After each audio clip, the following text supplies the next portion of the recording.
be granted and be acted upon by this council. I second. I therefore now request you to allow me say a few words.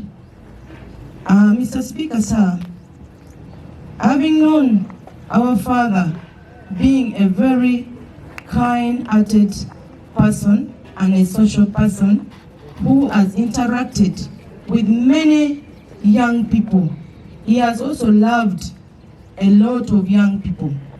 I would say that I know he had wished a lot before he died, but death caught him short.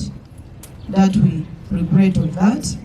And I also wish that this council, however much I know the implication that we don't have money to be organizing for a maybe cultural gala and other maybe cultural dances like the Aguma my colleague mentioned, but still, Mr. Speaker, we can organize a moderate or something which can portray what he loved so much for free, because I believe all the dancers of Aguma would want to come and dance, even if for free, in honor or in memory of an instrumental person who have lifted their activity.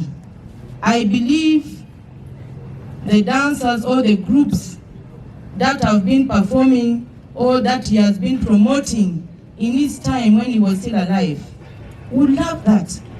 So I therefore recommend that in our modest means, we organize something small, maybe even something like a cultural gala or a tournament, something like that, that we can bring all these Aguma groups